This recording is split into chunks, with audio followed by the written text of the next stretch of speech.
Hello everyone, welcome to my channel.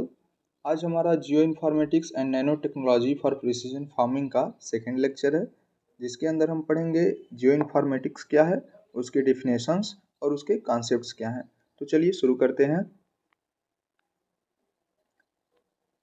Jio informatics, the term geo informatics is made up of two words. Geo means earth surface और environment, and informatics means fact about something.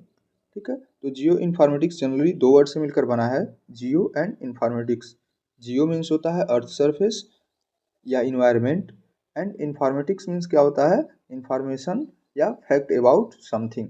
तो हम earth surface के बारे में, earth surface के information के बारे में स्टडी को ही हम कहते हैं जियो इन्फॉर्मेटिक्स। फिर सेकेंड वन देखते हैं। Geo informatics broadly deal with the use of information technology. Geoinformatics broadly deal with the use of information technology for collection, analysis, storage, retrieval, representation and dissemination of information about Earth. Geo informatics information technology की मदद से data का collection करता है, ठीक, उनका analysis करता है, मतलब जांच करता है, फिर उन्हें स्टोर करता है और इन सब को मिलाकर उस इंफॉर्मेशन को हमारे सामने रखता है, मतलब रिप्रेजेंट करता है, जो कि अर्थ के बारे में होती है। फिर थर्ड वन देखा जाए तो geo informatics is the science of gathering, processing and dissemination of information which is specially defined with in earth systems. ठीक, तो जियो इन्फॉर्मेटिक्स ऐसी साइंस है जिसमें अर्थ से रिलेटेड डाटाज को गैदर, इकट्ठा किया जाता है, उसकी प्रोसेसिंग की जाती है, फिर उसके बाद उसका डिसिमिनेशन मतलब प्रसार या फैलाव करके रिप्रेजेंट किया जाता है। ठीक है, फिर नेक्स्ट वन देखते हैं।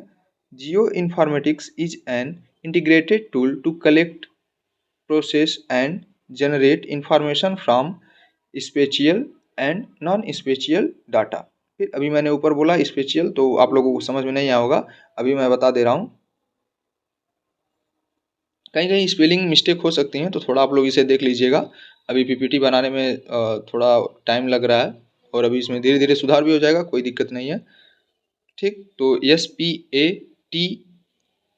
SPATIAL होगा स्पेशियल का, SPTIAL स्पेशियल।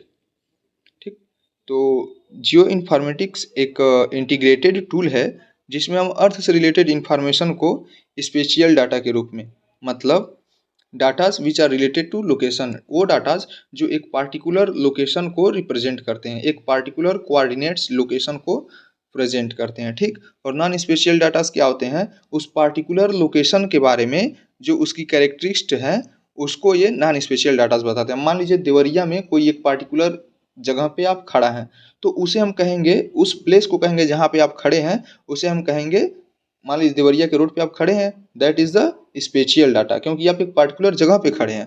फिर अगर जो हम बात करना चाहें तो उसके बारे में हम कहेंगे कि देवरिया रोड पे आप खड़े हैं, देवरिया रोड। देवरिया रोड हमारा क्या हो गया, उस जो हमारा लोकेशन है वो स्पेसिफिक लोकेशन, उसका वो कैरेक्टरिस्ट हो गया कि देवरिया रोड पे वो लोकेशन मौजूद है, तो that is the non spatial data.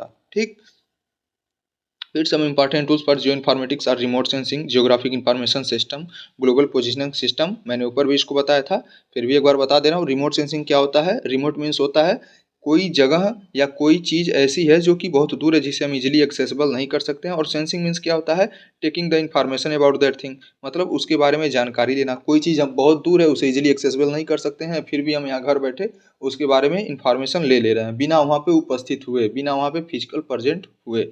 तो वो क्या होता है, वो हमारा होता है रिमोट सेंसिंग। फिर जियोग्राफिक इंफॉर्मेशन सिस्टम क्या होता है कि GIS, ये एक कंप्यूटर सिस्टम है जो हार्डवेयर और सॉफ्टवेयर के कम्बिनेशन से मिला रहता है। इसमें हम कम्प्लेक्स इंफॉर्मेशन को फीड करते हैं और वो इसे स्टोर रखता है। ठीक, फिर ग्लोबल पोजिशनिंग सिस्टम, हमारे मोबाइल वाला GPS, जो कि एक पार्टिकुलर लोकेशन को डोनेट करता, पार्टिकुलर लोकेशन को प्रेजेंट करता है। फिर नेक्स्ट हम पढ़ते हैं concept of geoinformatics. Geoinformatics के कॉन्सेप्ट्स क्या हैं। ठीक, तो जियो इन्फॉर्मेटिक्स एक इंटीग्रेटेड टेक्नोलॉजी है for collection, transformation and generation of information from spatial and non spatial database. Geoinformatics एक ऐसा इंटीग्रेटेड टेक्नोलॉजी है जिससे कि इंफॉर्मेशन को कलेक्ट करके, उसका ट्रांसफॉर्मेशन करके, फिर इंफॉर्मेशन को जनरेट किया जाता है। स्पेशियल और नॉन स्पेशियल डाटा के आधार पे, मतलब एक एग्जैक्ट लोकेशन और उस लोकेशन के बारे में जानकारी के आधार पर। ठीक, फिर नेक्स्ट वन हम देखते हैं remote sensing geographical information system global positioning system are some of its important ingredient. हमारे जियो इन्फॉर्मेटिक्स के ये सब इंपॉर्टेंट टूल हैं। क्या? रिमोट सेंसिंग, जीआईएस और जीपीएस। ठीक, फिर नेक्स्ट वन हम देखते हैं It is powerful tool for assessment, monitoring, planning and management of agriculture resources and development. ठीक, GI involve study of existing land, use of various crops, soil type and extent of problem soil, monitoring of soil surface, water bodies to determine water availability in irrigation system. पहला देखते हैं it is powerful tool for assessment, monitoring, planning and management of agriculture resources.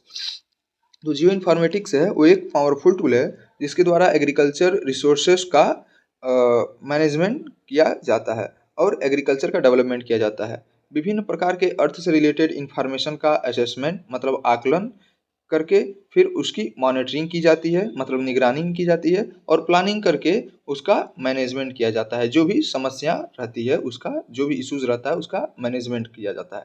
ठीक, जैसा कि हम जानते हैं कि एग्रीकल्चर में मैनेजमेंट करना बहुत ही ज़्यादा इसेंशियल हो गया है, पर्टिकुलरली इस समय की बात करें तो इस समय, क्योंकि जो भी नेचुरल रिसोर्सेस हैं उसकी स्कार्सिटी या फिर जो उसकी कमी है वो लगातार बढ़ती जा रही है, जिससे कि एग्रीकल्चर रिसोर्सेस को आने वाले फ्यूचर में बचा के रखने के लिए एग्रीकल्चर रिसोर्सेस का मिनिमम यूज करके और प्रोडक्शन को मैक्सिमाइज करना बहुत ही ज़्यादा ज़रूरी है। फिर नेक्स्ट वन ये वाला था GI involve study of existing land use of various crop. फिर soil type and extent of soil problem, कैसा सॉइल टाइप्स है और उसमें क्या प्रॉब्लम्स हैं। फिर monitoring of surface water bodies to determine water availability in irrigation system की कहाँ पे हमारा ज़्यादा वाटर अवेलेबल है। ठीक, तो उसका ये सब चीज़ें हैं। तो जीआई जो है वो जनरली इन्वॉल्व करता है, इसको मैं बता दे रहा हूँ अच्छे से, जो कि जो एग्जिस्टिंग लैंड है, ऐसे लैंड जो पहले से उपस्थित हैं उनमें किस प्रकार की क्रॉप्स को किस वे में ग्रो किया जा रहा, किस वे में ग्रो किया जा सकता है, सॉइल कैसी है, सॉइल में क्या कमी है, क्या प्रॉब्लम है और उस क्या प्रॉब्लम है और उसको हम कैसे ठीक कर सकते हैं। तो थैंक यू, और अगर जो भी क्वेश्चन है कमेंट आप कर सकते हैं, मैं उस टॉपिक को फिर अगेन और समझा दूंगा।